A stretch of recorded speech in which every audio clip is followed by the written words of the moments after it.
again, we're gonna watch like 30 seconds of this to get like the main takeaway from it, and it's so apparent.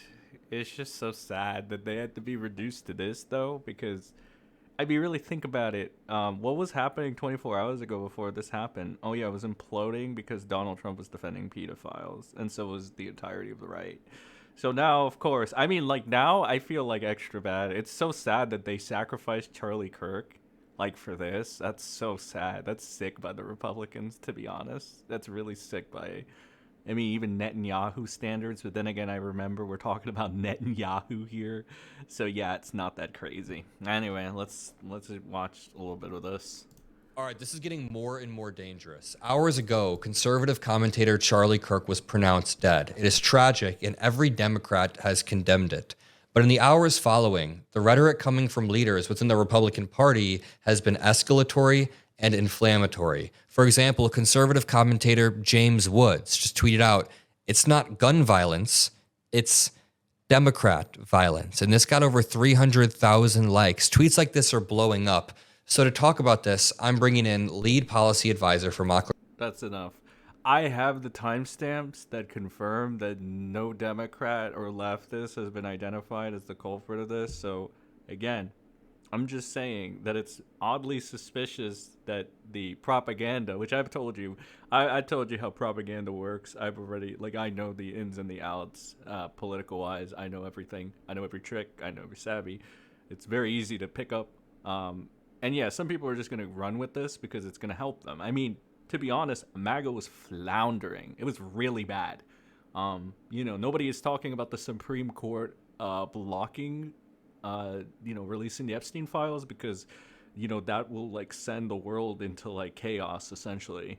At this point, I don't care if they do, so I think they should still release them. It's not even for a moral justification. It's just because, I mean, this is like disgusting at this point. It's so laughably obvious that it's sickening. It's almost as sickening as Adam Mockler's hairline. And honestly, yeah, if the Epstein files like do get released, you'll realize your president's a pedophile. You'll realize that like Gates and all the other ones are pedos too, and then you're gonna realize that pedophiles run the world. So what are you gonna do? I mean, there's only a few things the world can do. They'll either descend into madness or they'll like, well, yeah, that's probably the most likely of scenarios. So, no, I'm not going to give the Supreme Court or the world the benefit of the doubt for why they're doing what they're doing because, I mean, shit, it's for their own benefit, ultimately. I'm just sad that they sacrificed Charlie freaking Kirk and now are effectively weaponizing his death in order to, like, because, to deflect, essentially, from how fucking they defend pedophiles. And James Woods defends pedophiles, too. I mean, he probably is one. Look at him. But it's so interesting how these people have gone so soft. So they were like they were against the wall, buddies. And now they have to they not only took out one of their own essentially, but now are weaponizing his tragedy. It's really fucking sick shit, to be honest. And again, sadly I'm not really that surprised.